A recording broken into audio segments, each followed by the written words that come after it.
오늘 우리에게 주시는 하나님의 말씀은 마가복음 4장 11절에서 20절까지의 말씀입니다. 제가 보는 성경으로 신약 58쪽에 있습니다. 마가복음 4장 11절에서 20절까지의 말씀을 한 절씩 교독하겠습니다. 이르시되 하나님 나라의 비밀을 너희에게는 주었으나 외인에게는 모든 것을 비유로 하나니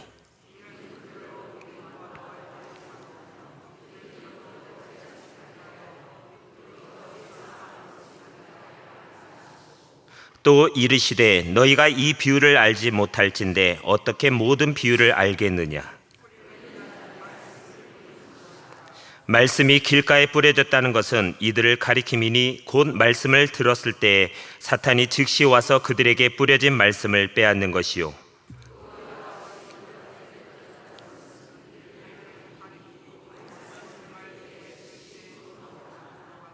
그 속에 뿌리가 없어 잠깐 견디다가 말씀으로 인하여 환난이나 박해가 일어나는 때에는 곧 넘어지는 자요.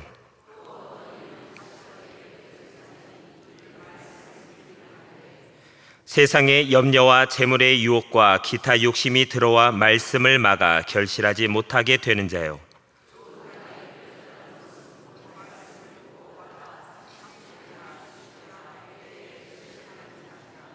아멘. 오늘 본문은 유명한 본문입니다. 많이 들었고 알고 있다고 생각할 수 있지만 오늘의 말씀을 통해서 무너진 곳을 점검하고 또 보수하는 시간이 되기를 바랍니다. 오늘 본문의 배경이 되는 시대의 상황은 이렇습니다. 이 당시 유대 나라 전체가 부흥의 상태였고요. 그것은 세례 요한으로부터 시작을 해서 메시아이신 예수 그리스도의 사역으로 초절정기에 다다른 부흥의 열기였습니다. 구약의 말라기 선지자를 끝으로 약 400년 동안 하나님께서는 이스라엘 백성에게 아무런 말씀도 주시지 않았습니다. 그러다가 세례 요한을 보내셨고 이제 아들 예수 그리스도를 보내셔서 유대 마을 곳곳마다 하나님의 말씀을 선포하게 하셨습니다.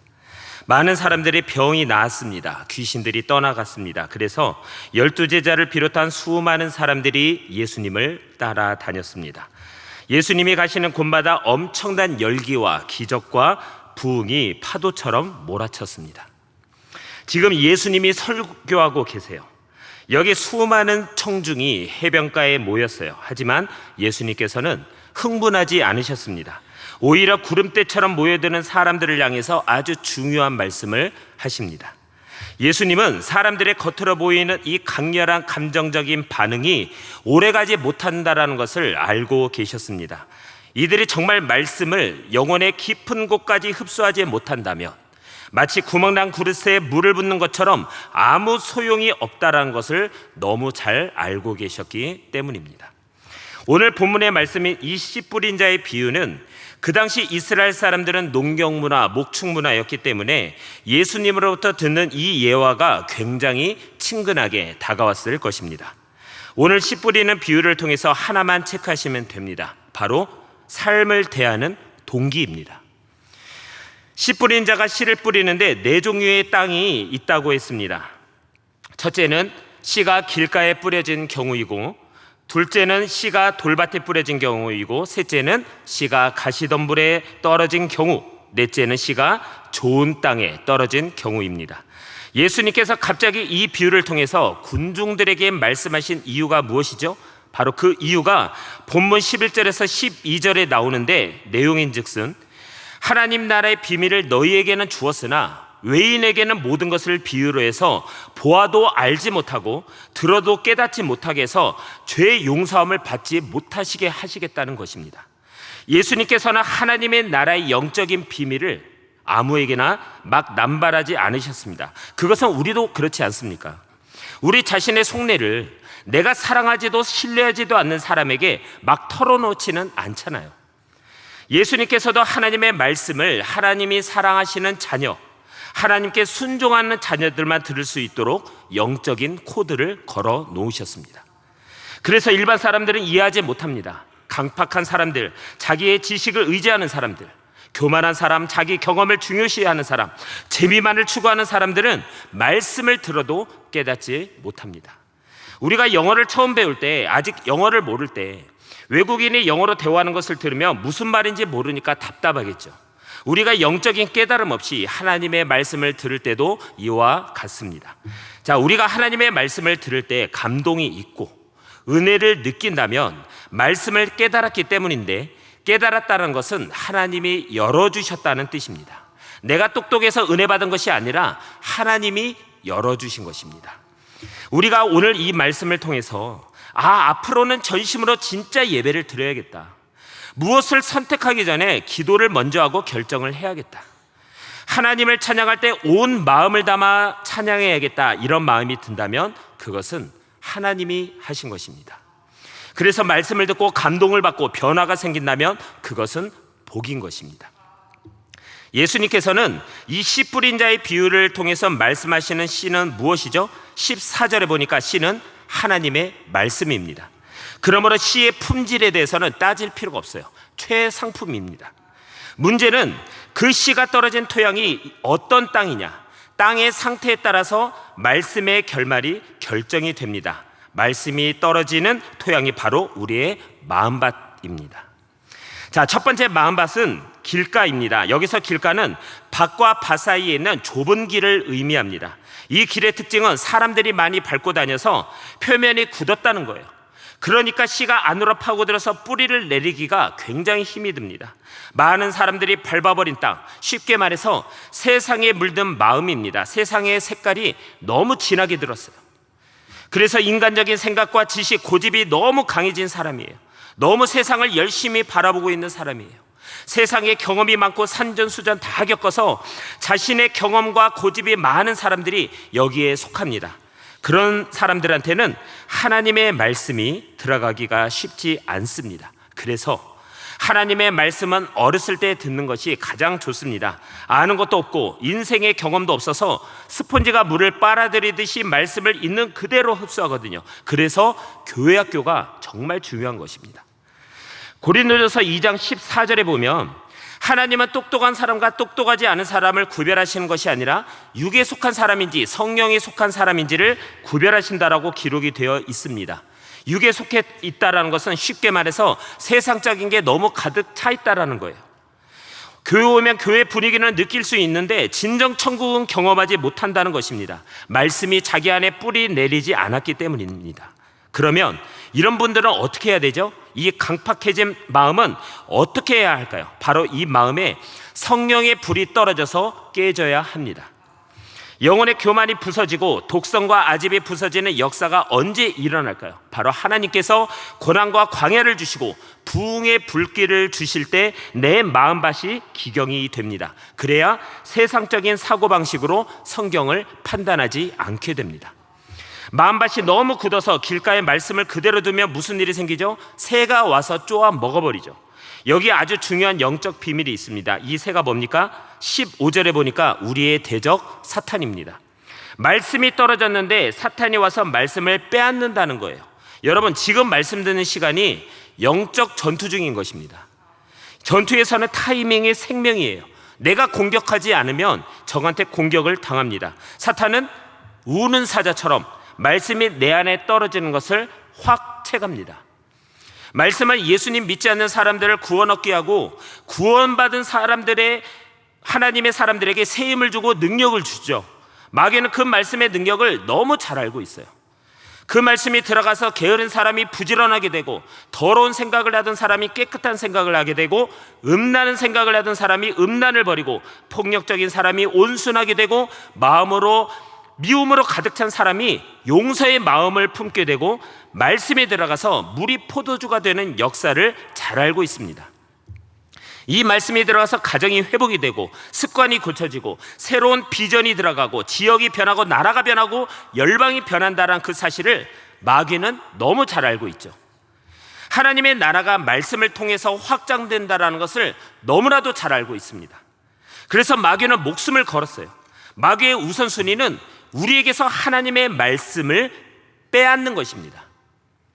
하나님의 전략은 우리에게 말씀을 주시는 것이기 때문에 마귀의 전략은 우리에게서 말씀을 빼앗는 것입니다. 시간이 없습니다. 말씀을 들을 때 바로 흡수해야 합니다. 말씀을 들을 때 아멘으로 받으면서 내 안에 쑥 들어오게 해야 돼요. 그래서 그 말씀이 나를 다스리고 주도하게 해야 하는 것입니다. 그 말씀을 듣고 묵상하고 읊조리고 선포하고 그럴 때 마귀가 헛걸음하는 것입니다. 말씀을 들을 때 일단 적어놓고 나중에 시도해야지, 나중에 노력해야지, 나중에 살아내야지, 일단 급한 것부터 해결하고 해야지, 이러면 끝입니다. 나중에 보면 없어요. 마귀는 타이밍을 놓치지 않거든요. 타이밍이 중요합니다. 받은 은혜가 새어나가지 않게 해야 합니다. 말씀에 순종하겠습니다. 즉시 전적으로 기쁨으로 순종하겠습니다. 내가 이 말씀을 붙들겠습니다. 이 말씀이 나를 다스려 주옵소서. 그래야 그 말씀이 내 안으로 쑥 들어옵니다.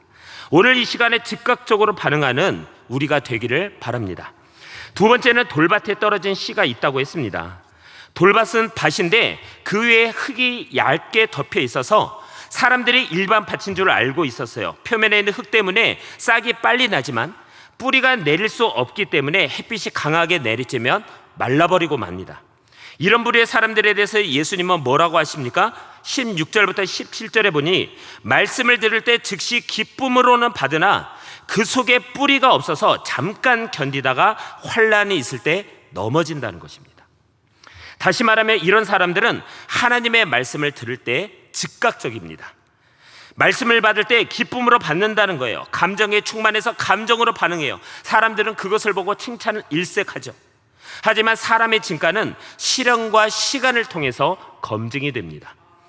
다시 말하면 이런 사람들은 하나님의 시간과 시를 통해서 날마다 정비해야 한다는 거예요. 특히 시련이 오고 시간이 지나면 떨어져 나간다는 거예요. 맥없이 무너진다는 거예요. 조금만 힘든 일이 생기면 사람 원망하고 교회 원망하고 나중에 하나님 원망합니다. 그렇게 열정적인 교회 봉사도 시들해지고 예배의 자리에도 드문드문 빠지기 시작합니다. 교회는 하나님의 군사들이 모이는 곳인데 병사가 보고도 없이 막 타령하고 그래요. 그러면 교회가 어지러워지는 것이죠. 그래서 뿌리가 중요합니다. 뿌리가 깊이 내리고 튼튼해야 모진 비바람에도 견딜 수 있기 때문이죠. 자, 우리가 제대로 신앙생활을 하려면 이 말씀 안에 우리가 깊이 뿌리를 내려야 합니다. 사람들이 보지 못하는 내면의 세계를 충실하게 다져야 합니다. 사람들이 우리가 기도하는 거 보지 못해요. 말씀 읽는 거 보지 못해요. 말씀으로 하나님과 얼마나 진실되게 교제하는지, 말씀대로 살아내려고 발버둥 치는지 보지 못합니다. 하지만 하나님은 다 보고 계시죠. 말씀대로 살려고 발버둥을 치면서 우리 안에 영적인 근력이 강해집니다. 영적인 내공이 생기는 거예요. 뿌리가 깊이 내리는 거예요. 그래서 뿌리가 깊은 사람은요, 시련이 올 때 자기를 지키고 교회를 지키는 것입니다. 우리가 말씀 안에 깊이 뿌리 내리길 간절히 바랍니다. 세 번째는 가시덤불에 떨어진 씨입니다. 이 가시덤불은 잡초잖아요. 여러분도 아시겠지만 잡초는 생명력이 강합니다. 그래서 잡초처럼 끈질기다 그런 말이 있잖아요. 같이 자라는 거예요. 어느 정도까지는 뿌리를 내리고 자라는데 문제는 생명력이 강한 가시덤불이 옆에서 자라면서 햇빛을 막습니다. 그러면 광합성을 잘못하죠. 어디 그뿐이겠습니까? 땅 속에서 성장에 필요한 수분과 영양분을 모조리 빼앗아 갑니다. 가시덤불이 씨와 함께 자라서 기운을 막았다는 거예요.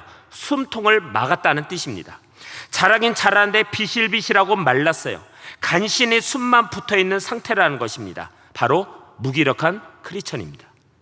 능력이 없는 크리스천입니다. 말씀을 듣긴 들었어요. 결실은 하긴 하는데 온전히 결실하진 못해요. 하나님이 원하시는 그 정도까지 가지 못하는 거예요. 100명을 전도해야 될 사람이 20-30명에서 머무는 것입니다. 이 가시떨기에는 세 가지의 이름이 있습니다. 첫 번째 가시떨기의 이름은 세상의 염려입니다. 세상 걱정입니다. 돈 문제, 건강 문제, 가정 문제, 사업 문제, 교회 문제는 끊임없이 일어나고 또 그것은 우리로 하여금 걱정하고 염려하게 만들죠. 여러분, 문제에 초점을 맞추기 시작하면 말씀에 집중을 못합니다. 이게 마귀가 원하는 거예요. 우리가 고민하고 염려하는 것들이 정당하고 마땅하다라고 생각을 하게 합니다. 그러면서 거기에 집중함으로 인해서 소요되는 에너지로 인하여 소진되게 만드는 거예요. 우리가 100%에 가까운 에너지로 말씀에 집중하고 순종을 해야 하는데 10%의 에너지밖에 못 쓰게 하는 것입니다. 자, 우리들이 참 걱정 근심이 많죠. 재정 문제로, 자식의 문제로, 사업 문제로, 건강 문제로 걱정 많으시죠. 그렇지만 하나님의 말씀을 들을 때만큼은 말씀에 집중하셔야 합니다. 왜냐하면 하나님의 말씀이 여러분의 세세한 문제들과 상관이 없지 않기 때문입니다. 물은요, 흘러가면서 크고 작은 모든 구멍을 메웁니다. 생명의 강물이 하나님의 말씀은 흘러가면서 여러분의 모든 문제를 문제가 아니게 합니다. 우리가 오감으로 느끼지 못해요. 지금도 흘러가고 있습니다. 진리신 예수님께서 성경을 통해 말씀하고 있기 때문입니다. 우리가 원하는 시원한 말은 아닐지 몰라도 하나님의 말씀은 지금 이 순간에도 역사 중이시고 계속해서 역사하실 것입니다. 오늘 하나님의 말씀이 여러분을 살리고 있다는 것을 믿으셔야 합니다. 그러므로 가시떨기가 여러분의 마음에서 결실을 막도록 내버려 두지 마십시오. 그럼 어떻게 해야 되죠? 근심하던 것을 기도하는 것으로 바꿔야 합니다. 생각은 짧게, 기도는 길게 해야 합니다. 빌립보서 4장 6, 7절에 보면 아무것도 염려하지 말라고 말씀하시죠. 그리고 모든 일에 있어서 기도와 간구로 우리의 구할 것을 감사함으로 하나님께 기도했더니 기도 응답은 물론이거니와 하나님의 평강이 예수 안에서 우리의 마음과 생각도 지켜주신다라고 약속을 했습니다. 마음과 생각을 지키시리라. 문제를 해결하시든 해결하지 않으시든 문제를 압도하는 마음의 능력을 주신다는 거예요. 그날을 헤쳐나갈 영적인 파워를 주실 것입니다. 두 번째 가시떨기의 이름은 재물에 대한 유혹입니다. 자, 성경이 돈에 대해 얼마나 많이 말씀하고 있는지 잘 아시죠? 왜냐하면 재물에 대한 집착은요, 우리의 믿음이 자라나려고 할 때마다 넘어지게 하는 결정타이기 때문이에요. 마귀는 돈에 대한 그 마음을 무섭게 이용합니다. 필요 이상의 돈을 가지기 위해서 너무 몸부림치지 마시기 바랍니다. 우리가 돈으로 인해서 신앙이 망가지는 때는요, 너무 가난해서 먹을 것도 없던 때가 아니었어요. 지금 사람들의 신앙을 앗아가고 있는 돈 문제는 돈이 있는데 더 많아지기 위해서, 더 모으기 위해서 비롯되는 문제인 경우가 많습니다. 유산 문제, 탈세 문제, 교육의 문제, 정치 문제, 곳곳에 다 돈이 들어가 있어요. 한때 뜨거운 신앙을 가졌던 서구의 기독교가 이렇게 믿음이 식은 것은 한때 부흥을 이뤘던 대한민국이 이렇게 믿음이 식은 원인에는 돈의 문제가 큽니다. 우리가 돈에 집착하고 돈을 너무 묵상하게 되면 은혜를 받는 통로에 가시덤불이 생기게 될 것입니다. 세 번째 가시떨기의 이름은 향락입니다. 하나님의 말씀을 듣는 것은 좋은데 세상이 너무 좋아요. 세상에 달콤하고 화려하고 자극적인 것들이 너무 좋아요. 사람이 너무 좋아요. 가고 싶은 여행지도 많고, 나가고 싶은 동호회도 많고, 하고 싶은 취미도 많고, 보고 싶은 TV와 영화도 너무 많아서 몸과 마음이 지쳤어요. 그래서 말씀을 저장할 마음의 공간이 없습니다. 이런 분들은 삶을 단순하게 정리해야 합니다. 영성은 집중력이거든요. 내가 하고 싶은 거 다 하면서 은혜 받겠다? 불가능합니다. 드라마 다 보면서 은혜 받겠다, 친구랑 놀 거 다 놀면서 은혜 받겠다, 안 됩니다. 뭔가는 희생을 해야 합니다. 뭔가는 끊어내야 합니다. 세상의 기쁨을 누리다 보면 정말 끝내주는 하늘의 그 기쁨을 누릴 여유와 시간이 없게 돼요. 그러니 은혜 받을 수 있는 시간과 공간을 준비하셔야 합니다. 이제 좋은 땅에 떨어진 씨입니다. 좋은 땅에 떨어진 게 어떤 건지 오늘의 본문은 아니지만 누가복음 8장 15절에 잘 나와 있습니다. 제가 읽어드릴게요.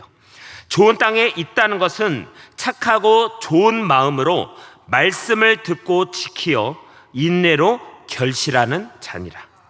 먼저 좋은 마음이어야 하고 그 다음은 말씀을 듣고 지켜야 합니다. 마지막으로 인내로 결실하라고 합니다. 좋은 마음이라는 것은 말씀을 귀하게 여기는 마음입니다. 우리 주님 말씀이니까 있는 그대로 받아들이는 거예요. 편식하지 않고 내 마음대로 편집하지 않고 내 생각과 충돌을 해도 하나님의 말씀이니까 납작 엎드리는 마음, 내 경험과 생각을 굴복시키는 마음입니다. 이제 그 말씀을 듣고 지키는 거예요. 마귀가 우는 사자같이 돌아다니며 우리 마음에 떨어진 그 말씀을 빼앗으려고 하는 걸 알고 철저히 대비하는 것입니다. 말씀을 듣고 미루지 않는 거예요. 내 안에 뿌리 내리도록 바로 아멘하고 순종하는 것입니다. 마귀에게 말씀을 절대로 빼앗기지 마십시오. 세 번째로 인내로 결실한다고 했습니다. 말씀은요, 시간이 지나서 열매를 반드시 맺게 되어 있어요. 그래서 인내가 필요한 것입니다. 인내하고 기다리면 반드시 주님의 때에 결실을 맺습니다. 하나님의 말씀이 사람을 거듭나게 하죠. 다른 게 아니에요. 거듭나기 위해서 하나님의 말씀을 받는 나의 태도, 중심, 동기가 중요합니다. 내 안에 들어 하나님의 말씀이 나를 변화시키기 시작해요. 우리가 할 수 있는 게 있습니까? 없죠. 돈에 대한 집착이 사라져요. 술과 담배가 금단 현상같이 끊어집니다. 경직되었던 얼굴에 웃음이 회복이 되어 눈에 눈물이 납니다. 어둠의 권세가 더 이상 나의 삶을 좌지우지하지 못한다는 것을 깨닫게 됩니다. 더러움이 태워지고 옛사람이 녹아지면서 나도 모르게 죄의 사슬을 끊을 수 있는 힘이 생깁니다. 악한 말을 하는 게 불편해지기 시작해요. 생각이 깨끗해지고 말이 부드러워집니다. 그러면서 능력의 사람으로 거듭나게 됩니다. 마음이 가난해지고 이웃을 돕고 싶고 교회에 헌신하고 싶어져요. 누가 합니까? 바로 말씀을 사모하고 듣고 지켰더니 성령님께서 열매를 맺게 해주신 거예요. 하나님께서 말씀으로 우리의 삶을 정리해 주신 것입니다. 지금까지 씨가 뿌려지는 네 가지의 비유를 우리가 알아보았습니다. 우리의 마음밭은 항상 좋은 땅이길 원하지만 꼭 그렇지 않죠. 솔직히 우리 마음속에 네 가지가 다 있잖아요. 결론이 뭘까요? 길가 밭은 불도저로 밀어버려라, 이 말이에요. 마음이 강팍한 사람은 방법이 없습니다. 그런 사람은 확 깨져야 합니다. 두 번째, 마음이 돌밭인 사람은 겉은 멀쩡한데 조금만 파보면 근심, 걱정, 세상적인 염려로 마음밭이 복잡해요. 다 파서 돌을 걸러내야 합니다. 그래야 믿음이 자랍니다. 세 번째는 가시덤불이죠. 마음밭은 좋은데 덤불이 많아서, 유혹이 많아서, 시험이 많아서 이런 사람들은 덤불을 다 불태워야 합니다. 오늘의 본문을 마태복음 13장에서 보면 옥토는 재밌어요. 100배, 60배, 30배로 간다라고 기록이 되어 있습니다. 여기 재미있는 진리가 있어요. 옥토는 100배부터 가는 거예요. 하나님의 축복은, 구원의 축복이라고 하는 것은 100배부터 오는 것입니다. 오늘 우리의 마음밭이 길가밭이든 돌밭이든 가시덤불 밭이든 이것은 다 상처 때문에 있는 것입니다. 내가 자라온 배경, 환경 때문입니다. 그래서 그 상처들이 나의 믿음을 자라지 못하게 했지만 성령의 불로 다 태워버리고, 그리고 우리 안에 있는 이 자갈들을 전부 뽑아내서 우리의 마음이 옥토가 되길 바랍니다. 옥토가 되는 사람은 말이 어떨까요? 부드럽고 좋은 말을 하죠.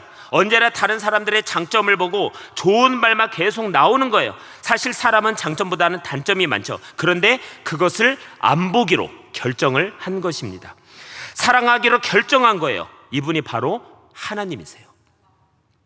하나님은 우리가 사랑할 만하지 않아도 우리를 사랑하기로 결정하신 것입니다.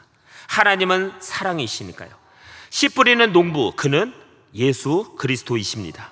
우리의 마음을 4등분한다면 좋은 땅에 떨어지는 것은 25%입니다. 우리 주님은 그 25%에 소망을 두세요. 그래서 계속 씨를 뿌리시는 것입니다.